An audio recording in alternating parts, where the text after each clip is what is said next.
Hello and welcome. I'm Maria Ressa. In today's Talk Thursday, we speak with Zambales representative and UNA senatorial candidate Mitos Magsaysay. She is a known critic of the Aquino government and a supporter of former President Gloria Arroyo. She is a third-termer now in Congress. Welcome to Rappler, Representative Magsaysay. Good afternoon, Maria, and good afternoon to all the viewers and the listeners of Rappler. Good afternoon. Well, let's go with this. You were an Aquino supporter. I mean, we started talking about this right before, but, you know, how will this, for one, how... Aquino? Yeah, sorry, Arroyo supporter. Well, people see that I'm a Arroyo supporter simply because we're both allies in the minority. I support her on issues that I think are right, but I don't support issues that I think she's wrong. Even in the past administration, when I was a first-timer congresswoman, you know, I won as a congresswoman, I was an independent candidate, so I was neither GMA nor FPJ. So I was always known as a feisty dragon lady of the lower house, simply because I would not mind going and asking the hard questions, even in the past administration. I used to get tangled with all the cabinet secretaries of GMA then, Angelo Reyes because of the oil deregulation law and power issues, Secretary Teves because he sold Petron. I got into a tangle with Secretary Fabula because of when they changed the business climate and the rules of the game, you know, in the middle, especially BIR and the Bureau of Customs because of smuggling issues.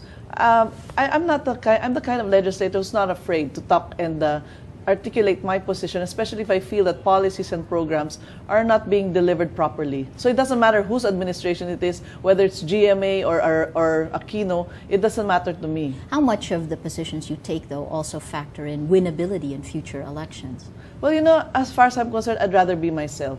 Because, you know, when I got elected into office, I have a mandate with my constituents that I have to be their voice. And if there are issues being faced by my constituents which are not being addressed by the national government, whether Arroyo or Aquino, I really will speak out in the halls of Congress. Because that's the role of a legislator. You should be the voice. You should, sometimes there are certain people who are very popular, but you just have to call them out.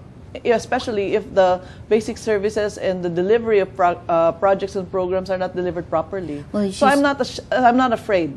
I'm probably people probably perceive me as somebody who's too feisty and who's so critical of the administration. But they must remember, I've been doing this for the last 9 years. That's why even in the Arroyo administration, they used to question whether I was part of the majority. Right. Because I sounded more like an opposition asking them questions, and her cabinet secretaries then would tell GMA, are you sure she's part of the majority? How come she keeps on calling us out in committee hearings? You know, she's the one we dread the most every time we go to Congress because she asks hard, pointed questions to us. And you know, if you're a member of the majority, you're not supposed to do that. So you're not afraid to buck the tide. Obviously, you've gone through many of the reasons, but there are some specific ones that may actually affect your run for the Senate. Most recently, you took a position on both the RH bill, the sin tax law, cybercrime. You took the other side of the sides that won. On the RH bill specifically, I mean, it seems like electorate voted, and you know, it seemed also that it was an overwhelming, if you go by the survey, support of the people for the RH bill. How do you think this will affect your bid for senator? I think people would rather have a senator who's not a fence sitter, who doesn't mind speaking out on behalf of a certain group.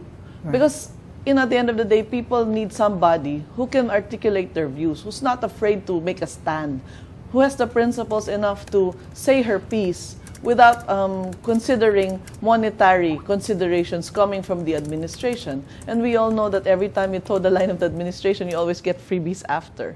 But I'm not afraid to go against it, especially if I feel strongly that a certain group or a certain sector has not been really listened to. As far as the RH bill is concerned, my position there was you don't need to pass it because we already passed a law before, which is the Magna Carta for Women. And under Section 17, we already took care of most of the provisions of the RH law that we passed last December. So for me, it's a redundant law. All government has to do is implement the provisions in the Magna Carta, which was already espoused in the IRR of the Magna Carta for Women for reproductive health services. So I felt, why do we need to pollute too many laws in this country when existing laws already take care of them. So you support the basic framework for it, the reason for the RH bill. You're saying it's just the laws already exist to actually make exactly. it happen. And besides, I don't want that we never consider the taxpayers in this issue. Because when we asked the pro-RH side, how much money do you think we should be allocate for condoms and contraceptives? And they said 3 billion. And for me, that's such a big amount. It's too steep, considering that there's some agencies of government who don't even have 1 billion for their budget.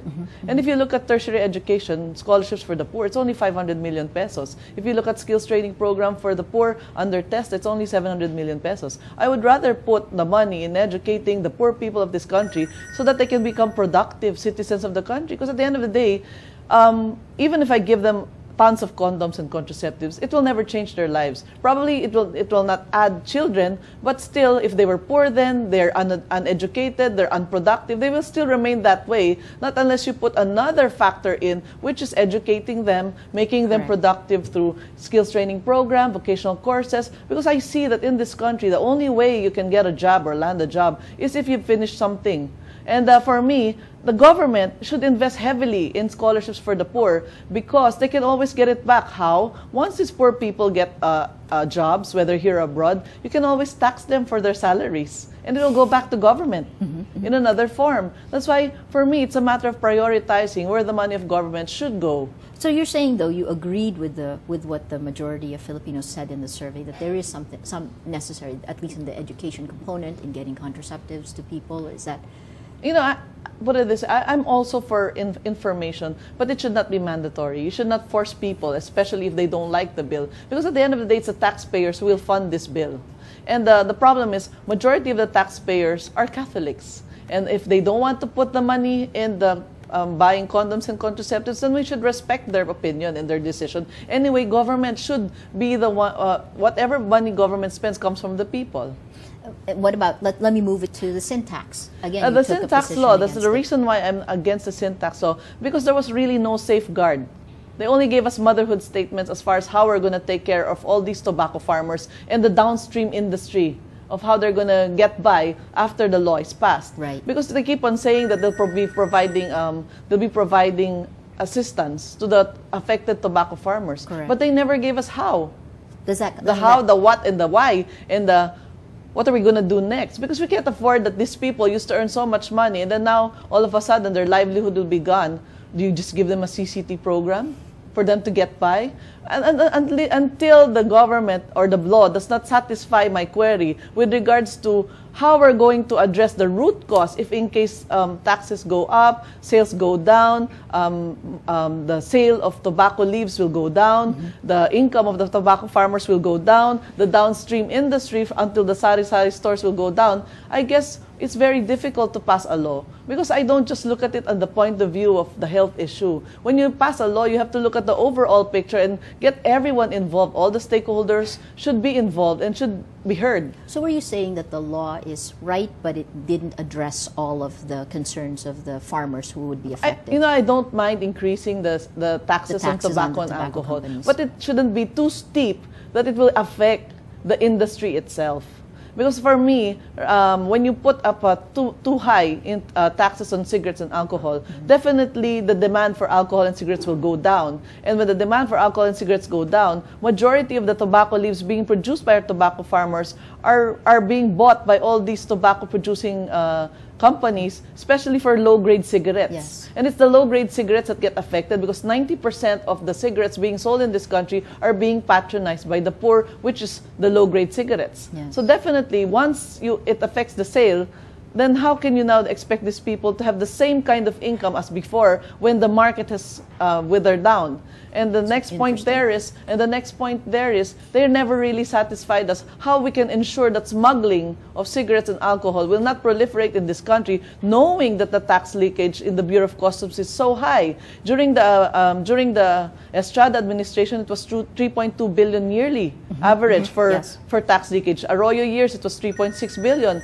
But in the Aquino years, it's 19.6 billion as reflected by the World Bank. Yes. So how can you address that now, knowing at this point in time, wherein there's still no, cigarettes are not high, the effect was only in January. Correct. But in last year, it's already 19.6 billion tax leakage. That definitely will go higher because the price of cigarettes is too high, and it's so easy to import cigarettes coming from other countries like China and the rest of the world. But that was also the argument of the tobacco companies who wanted to keep the two-tier system in place. Well, let me move on. Cybercrime. You took I'll just take the cybercrime as the last before I ask you. Cybercrime. What's your position on the cybercrime bill?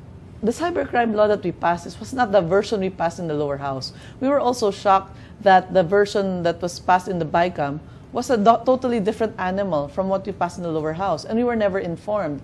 As far as I'm concerned, people should have the freedom to express their views on Twitter and Facebook and in the net. Yes. But what we should highlight in the bill is that it also comes with responsibility. You cannot just blog anything you want, especially if it's below the belt. The youth, especially the youth, should be educated in how to blog properly. There's proper decorum in doing that. Right. But I think the takedown clause and the penalties are too steep. Everybody should be given due process. An alleged murderer is given his day in court to defend himself. So why can't we allow due process to occur in the cybercrime law, wherein you cannot just close down their Twitter, their Facebook, their internet, just because there was a post there that was not pleasing to somebody. Correct. But it comes with real responsibility. That's why I would like that we highlight more the responsibilities of a blogger who's using the net. And our focus in the lower house was more on cyber pornography and all those kinds of illegal trade that is being used in the net. Not really you malign somebody on Twitter or on Facebook. I'm a victim of that. A lot of people maligned me in my position in the RH bill, but I took it in stride because it's really part of being in politics. Yeah. But as far as I'm concerned, what I should teach those people who blog negative things, especially if they're below the belt without any basis, is that before you can do that, you have to learn to be a responsible blogger. If you're not a responsible blogger and you're not mature enough to handle a computer and to put out what will come out of your Twitter or your Facebook, then you don't deserve, or you shouldn't have any Facebook nor Twitter account. Interesting. So these are some of the key issues that Congress had to deal with in this last. So if I were to broad brushstroke Mitos Magsaysay, it was Arroyo Defender. You explained that by saying you dealt with policies. Yeah. I only defend Mrs. Arroyo if I feel that the issue that is being raised to her is somehow it curtails her freedom of due process. Okay. But as far as I'm concerned, I don't mind people filing cases against her. But she should be given her day in court to defend herself and not in the court of public opinion. Because majority of the politicians here in this country are already crucified and condemned by trial by publicity, which I feel is unfair for anybody, not only Mrs. Arroyo, but everybody else. If it happened to Pinoy, I would also defend him equally. Because I'm a stickler for the rule of law. I'm a stickler for the Constitution. And anybody who violates the rule of law and the Constitution has no place. Because, in this country, we should be bounded by rules. Every time we make palusot, they say Filipinos are fond of palusot, yung shortcut. The rules seem to be bent. And then that's why there are a lot of problems being faced by this country, is because we don't enforce and implement the law properly. Look at all these killings that are happening around us. It's because of poor implementation and enforcement of the PNP, intelligence work. If you talk about drugs proliferating in the country, it's also poor enforcement and implementing the law. So it's just a matter of teaching Filipinos to discipline themselves, to work within the bounds of the law, and not to violate any tenet of the Constitution. Because if we follow the Constitution, I don't think we'll have a problem. And that is why some people think that I defend her, because as far as her cases were concerned, there were instances wherein I saw that her rights as a human being were being curtailed. Right. Okay, but moving forward, you also were is seen as an Aquino critic. Is that correct? It's just because it's my role in the minority to be a critic. Because if you're part of the minority of Congress, whether the Senate or the lower house, it's your job to be the fiscalizer, providing the check and balance for the administration. I will support the Aquino. I've been supporting the Aquino administration if the policies are 100% correct. But if I see that there are flaws in the implementation or problems being raised by the Filipino people are not being addressed, or policies and programs where we gave budget to is not being implemented properly, then I think it's my job to speak out and call them out on the issue. But I've never based my criticisms on anyone's personality. It was always issue-based, because as far as I'm concerned, attacking people on a personal level should not have any place in politics. In public discourse. Yes. So let me ask you then, how would you describe Philippine politics today? It's too personal. People have lost their objectivity as far as addressing issues are concerned. People tend to side with other people based on who the personality is. And even people vote and elect people into office just because of their personality, not based on track record and performance. How can it, you've been there 3 terms. I mean, how has it changed, and how can it change for the better now? What can be done? You know, in my district, I never give money to my constituents. If they have problems, I always solve the root cause of the problem. You know, it's so easy to be a politikong tao eh. Right. Like, for example, for scholarship programs. A lot of my congressman friends would say, I have 10,000, 20,000 scholars. And they ask me, I only have 1,200. And I ask them, how can you have 10,000, 20,000 scholars? And they go, we give 1,000 pesos a year and they're my scholar. And I say, then they tell me, what do you do? I say, I pay for their tuition fee in full to make sure that they finish and graduate college. And they go, you know, you should have spread that out, the money out, so you'll have more people who will vote for you because may utang na loob sila sa'yo. But that's not my job. You know, my job is to change the people's life as a legislator.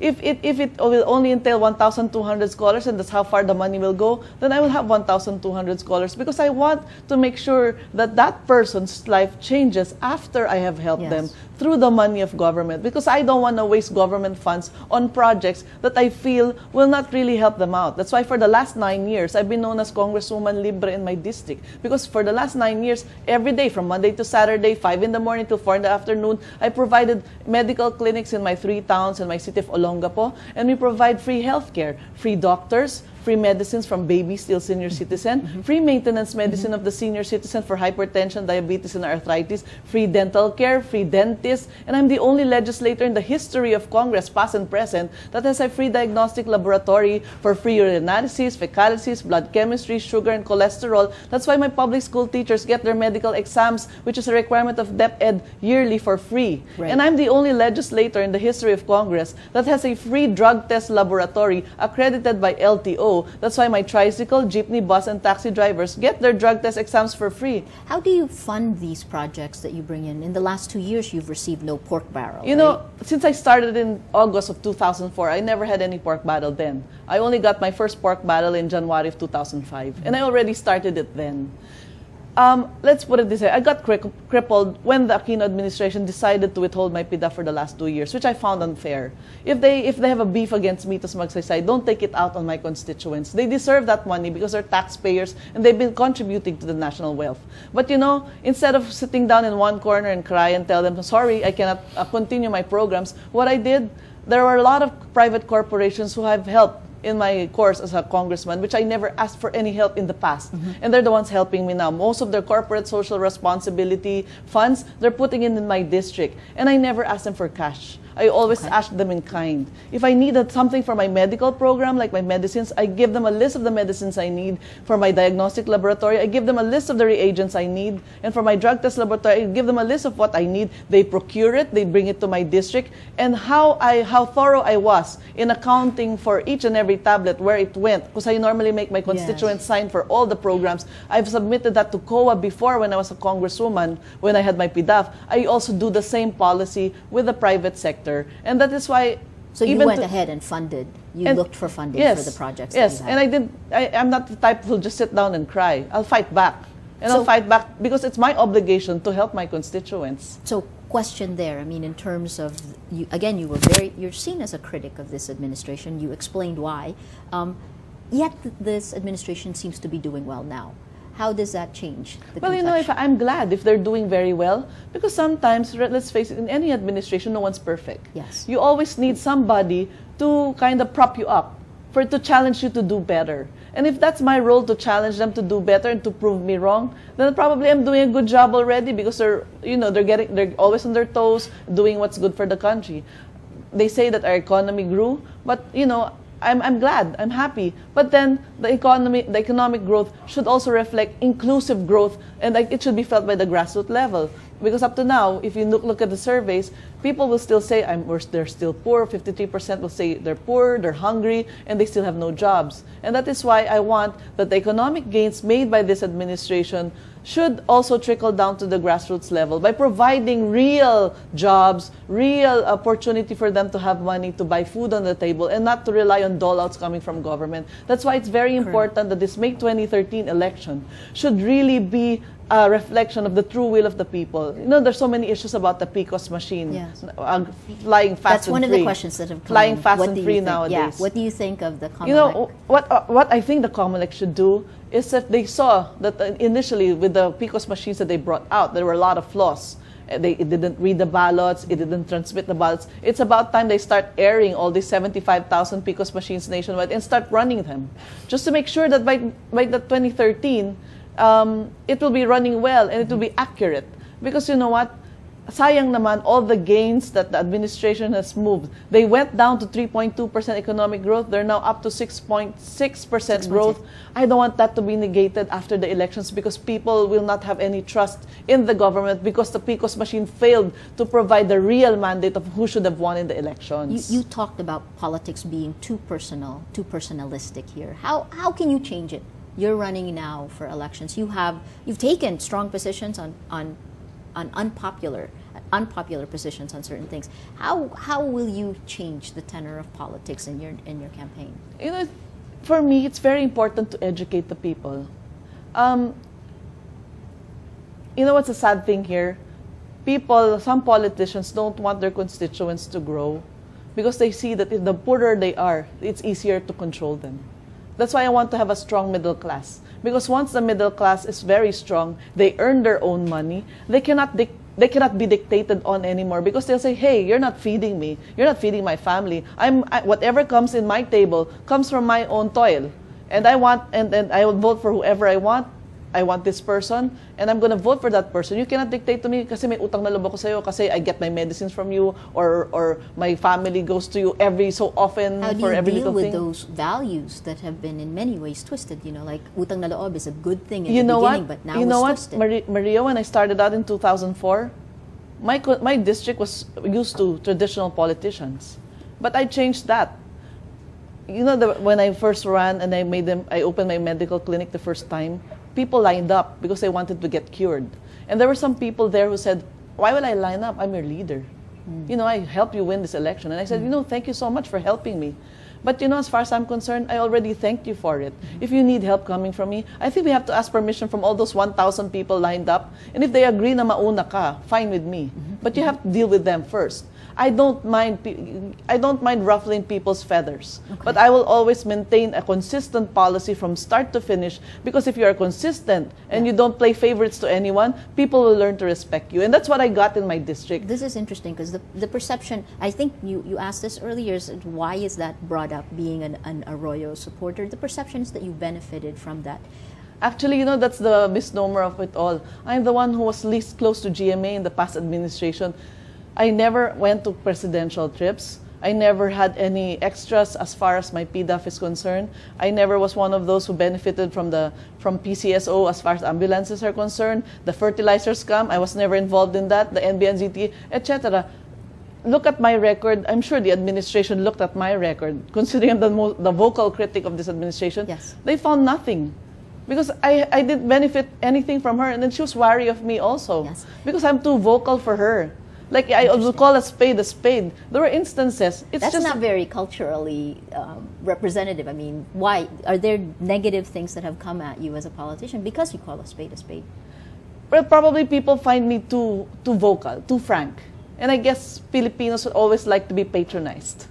But you know, for me, a real friend is someone who can call you out if there's something wrong. Because people who usually patronize you, they're the ones who need something from you. And they'll say, and they'll praise you to the high heavens so that they can get something from you. But since I have nothing to get from them anyway, I would rather tell them the truth. And that's why there were so many times in the past that I used to be that I used to get entangled with all her cabinet secretaries who were her alter egos. Yes. And they used to make her sumbong and tell her that, hey, she got mad again in Congress. She called us out for that policy and this issue. And, I'd tell her, this is the reason why I called them out. And there were so many things in the past, except, Maria, it was not highlighted before because I was part of the administration. Okay. It's just highlighted now because I'm in the opposition, I'm part of the minority, and normally it's always fancy to get the opposition's point of view on any issue. But before, even if you look at my sound bites in the past administration, everyone would say, oy, nakita ka namin sa TV, may pinagagalitan ka na naman. So you're saying you've been consistent? I've been consistent. Well, even in my advocacies, I've been very consistent. I don't waffle on issues. I'm not a fence sitter. I'm a straight shooter. Lots of questions coming in from social media. From @Fallovs2023. This is, a few days ago you said you're a total supporter of Tuwid na Daan. And I think he's referencing this. How could she be a total supporter of Tuwid na Daan while being a total supporter of GMA? You kind of answered I only support GMA because she's an ally in the minority. But I never supported her on issues that I felt were against the people's interests. Fantastic. From @Baranda Irwin, why is she running for Senate instead of supporting June Magsaysay? I was the first one who was announced. June Magsaysay came 2 months after. This is from @HoyMamasili. Any of your campaign's projects supported or sponsored by cigarette companies or its stakeholders? None. From @MartSambalud, do you think the RH law reflects the conscience of women based on church's dogma? That's a tough question. It depends on who the woman is. Because, nowadays, people say they're Catholics, but, they veered away from the Catholic teachings. If you're a strict, devout Catholic, you will definitely take the position of the church. But, some people become liberal-minded. So, I have no offense against anyone who's pro-RH. As far as I'm concerned, I respect anyone's opinion and decision.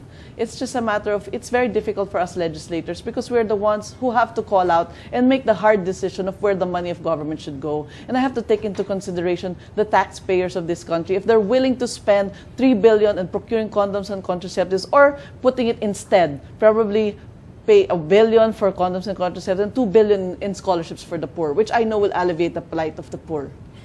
How would you describe your voter today? How would you describe the Filipino today? Because it seems a lot is changing. We're in the middle of change now. How would you describe your voters? Well, like in my district, normally they get money from the politicians, my opponents, but they end up voting for me. That's why I always win landslide.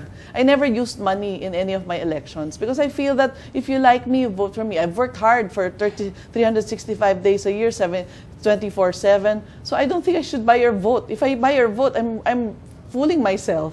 So I would rather just present myself, give my track record, my performance. I've never been involved in any anomaly. The Aquino administration cannot pin me down with anything. People are trying to keep on associating me with GMA just because it so happens she's my seatmate in Congress. The closest I got to GMA is she being my seatmate. Now. Yes. Well, let me throw you this also that's come in. I mean, June Magsaysay is your relative. He is announcing. Do you guys ever talk about politics? Actually, when they asked me last year, I said I want to run for the Senate. He never said he wanted to run for the Senate. He said he was already retired from politics and that he's old already and he just wants to attend to his farm. So I said, okay, if you're not running, then I'll run. And then that's why Binay announced me in March. Right. And June Magsaysay was announced in May. So it's not my fault anymore. He has to be the one to do the explaining, not me. But I will never hit my uncle because I always have respect for elders. Well, the other senatorial candidate on UNA's slate is Richard Gordon, who is your rival, your foe, right? How are you going to navigate this? You know what? I'm a very professional legislator. Whatever issues I have with the Gordons is only on the local level during election period. It just so happened that, we're up against each other. But as far as I'm concerned, after elections, they go their way, I go mine. I do my thing as a congresswoman. And if Richard Gordon and I are here together in UNA, there are some advocacies that we can work on together. Because I never take things personally. You should never take politics personally. It always should be for the public good. And you should always be very objective in your point of view in addressing and attacking issues because that will keep you focused on helping the people. Because once you put your personal agenda into politics and once you put your personal feelings into politics, you will never succeed as a public servant. You won't be effective. From 1986 until today, Filipinos have become more cynical about politics, about the political process from the height of the promise of EDSA until today. How are you going to talk to them? I mean, you've already talked about being outspoken, calling a spade, but is there anything different in these 2013 elections? Are you going to do anything different? You know, I'll really try my best to try to show people that there are candidates that they can elect. Maybe we're not fashionable, maybe we're not part of the administration slate, but we can provide a good alternative. And somebody who will really espouse their cause. Because at the end of the day, you need somebody to speak out on your behalf. And let's face it, you might be on this side of the coin now, but tomorrow you'll never know. Maybe there's an issue that might crop up which is against your principles. And that you need somebody to articulate it for you. See? And that's why I've always been, if you look at my political career, I've gone from left to right and center. And they can't really pin me down with on where I would stand on an issue. There were so many issues in the past administration that I went against, and I told them I'm not for it. And that's why I'm always very vocal in every committee hearing. I'm a very hands-on legislator. I'm one of the most active members in the lower house, and that's probably why I get elected most outstanding congressman every year. I already got the highest award, which is Emeritus Hall of Fame awardee, and that they said we can't give you everything every time because hanggang 5 times lang yan dapat. But we gave you the highest already. But you know why they gave me an award in 2011? Even though I already reached the highest award, because they told me, imagine wala ka ng PDAF. They withheld your PDAF, yet you were able to continue all your projects and programs in your district for free to all your constituents. And that's a difficult feat to do by any congressman. And you know, the challenge, the pressure that was brought to me, but I said, no, I have an obligation to my constituents. I will make sure, and di ko kayang tiisin yung mga constituents ko when I see that kawawa na nga sila, tapos they don't get benefits pa coming from the government because of politics. So when you're talking about daang matuwid, is that daang matuwid? Let me ask you then about this administration. How would you rate its performance? You know, as far as Pinoy is concerned, I cannot rate Pinoy per se. I have to do it the administration. 6. 6 out of 10. 6 out of 10. 6 because there were so many issues that they promised in the past that they did not deliver. The FOI bill. He promised it. What's your position on the FOI bill? In the last administration, I was for the FOI bill. Okay. And I'm very disappointed with the version that they're coming out in Congress right now. It's so watered down. Okay. That's not the version we want. Okay, so it doesn't really bring transparency and accountability. So they promised transparency and accountability. I guess with shooting down the FOI, they already lost there. They promised us kung walang korap, walang mahirap. Then how come in the Bureau of Customs, they've never met their target on a monthly basis? And they cannot give us the excuse that the quota's too high or the target's too high. The ones setting it are their own allies. And number 3, how come the tax leakage in the Aquino administration is much, much higher than the other administrations? 3.2, 3.6, and 19.6. That's way above. So where's the daang matuwid there? When you say walang korap, walang mahirap, that's a clear example of walang korap, walang mahirap. And we all see naman na there are some instances in the past that instead of these cabinet secretaries and appointees defending the president, it's the president defending them. Yes.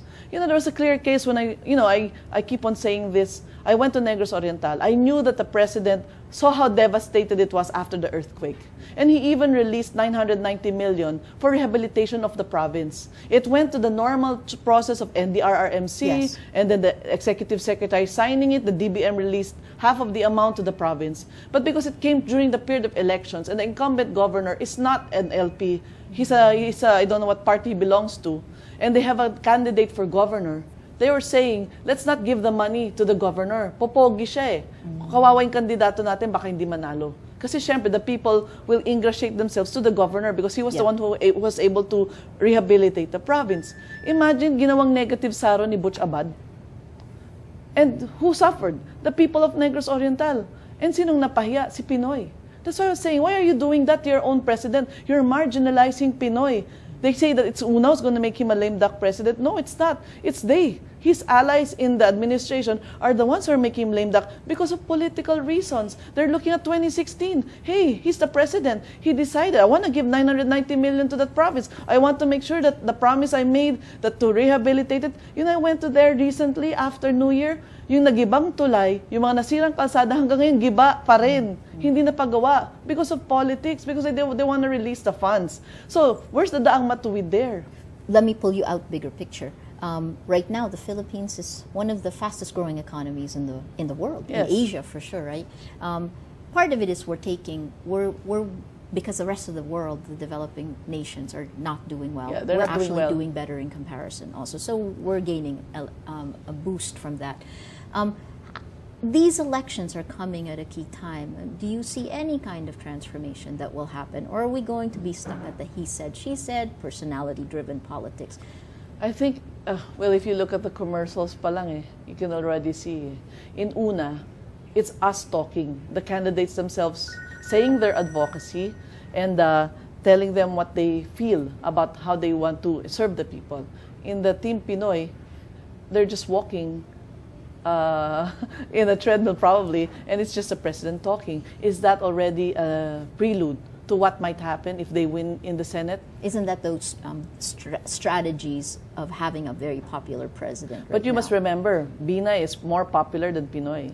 And more, his trust rating and approval rating is higher than Pinoy's. But all I'm saying is, do we want a puppet Senate? Do we want everyone to be subservient to the executive branch? You know what? People may say whatever, but as far as I'm concerned, I'm for the Constitution, the rule of law. The Constitution states three co-equal branches of government. And if I feel that any branch is being marginalized in a way, I always speak out. Because for me, as far as I'm concerned, it's only the legislative branch of government who has oversight functions over the executive branch and the judiciary. Yes. But we're being The checks and marginalized already, balances, see? yes. And you can see it in the budget. The power of the purse is given to the legislative branch. I don't like it when Secretary Abad goes to Congress and says, pass the budget as is where is no amendments. Excuse me, under the Constitution, we're the ones who's supposed to make the budget, not you, in the executive branch. The Bible that is being used by the executive branch for their policies and programs rely on the budget that is being approved by Congress on where we want to put the people's money. But to dictate to us where we should put our own money is already an affront to the legislative branch of government. And I will always fight for the rights of the legislative branch of government, even though it will be perceived that I am against the executive branch. But that is my job, to defend our turf. The same way it's their job to defend their turf. You know what I feel sad about? The oversight functions of Congress right now, it's being marginalized. Nobody's using it to the hilt. We're the only ones who can call them out. We can call out the executive branch if in case policies and programs are not implemented properly, or let's say problems being faced by the constituents are not being addressed by the executive branch. We can always say, hey, wait a minute. You better come here to Congress and explain to us, where did you put our money this quarter? How come it's not being effective? If you're saying you're alleviating poverty, how come poverty went up by 53% instead of it going down? Maybe your program is wrong. Maybe the implementation is wrong. Maybe we should start fine-tuning it and find another solution to the problem, because the existing solution we thought of is not really effective. Is that bad? I think I'm just doing what the people expect me to do. Well, so let me ask my last question then here. 3 terms in Congress, you've been outspoken about what you've accomplished and what you intend to do. Lessons learned. Where did you succeed? Where did you fail? You know, I succeeded in change. I saw that there's still hope for this country. It's just a matter of explaining it to the Filipino people. My constituents are poor just like the rest of the country. But you know, I taught them one thing. I told them I did not give in to whatever they wanted. I just gave them what they needed, based on what budget I could afford. And I saw that they learned to respect me even without any money involved. Simply because I took care of them 24/7, 365 days a year. They saw that this is one lady who we can rely on every day. This is one lady who really has interest and concern in her heart for us, as compared probably to the others who will just show up during election period. And you're tearing, Mitos. Oh, because I remember how my constituents were and how they are and how they're being marginalized right now. So let me ask you. But you know, for me, if ever there's tears in my eyes, that goes to show how compassionate I am towards my constituents. Hindi ako pusong bato. What they feel, I feel. So let me ask you, instances where you failed, what could you have done better? Probably Siguro failure is really a part of legislation. There were so many bills that I wanted to have discussed in Congress, but because of politics, it never saw the light of day. For 3 Congresses, I've been fighting for the review of the oil deregulation law. Because for me, the price of gasoline dictates the price of electricity, water, basic commodities. And in this Congress, at the start, I already filed my resolution again. In fairness to the past administration, we always discussed it. And that was the reason why there were instances that GMA gave in and she said, okay, we will suspend the collection on the importation of taxes and duties on oil, especially when the oil crisis happened in 2009. She sacrificed government earnings just so that the price of gasoline will go down. But in this administration, it never saw a light of day, not even one hearing was passed. And I said, why are we not hearing it? People are already complaining about the prices of commodities. Why don't we act on their concern? But because probably the chairman of our committee, which is the wife of Secretary Butch Abad, didn't want to, it never saw the light of day. And that's a failure for me. Because how can we address the problem of the people if you don't want to talk about it? It's so simple. You just bring everybody back to the drawing board and let's discuss where we can find a solution so that at least people naman will feel safe. Because let's face it, not everybody can afford every time the price of gasoline goes up and the price of commodities go up, their salaries don't go up. And they have to tighten their belt. Masikip na nga yung sinturon nila, sisikipan pa nila. So ano ang isasakripisyo nila? You don't think their lives have improved? No. Okay. The CCT really doesn't solve it. Okay, it's not a long-term solution. We are out of time, and I wanted to say thank you so much for your thoughts. We've gone through a whole range of different issues and the positions you've taken. We've been speaking with Zambales Representative Mitos Magsaysay on Talk Thursday. Continue the conversation. She is on Twitter. Her Twitter handle is at Mitos Magsaysay. You can also send your questions to Facebook of Rappler. We'll make sure to get them to her. Thank you so much for joining us. An interesting romp through Philippine politics with Mitos Magsaysay. I'm Maria Ressa. Thank you for joining us.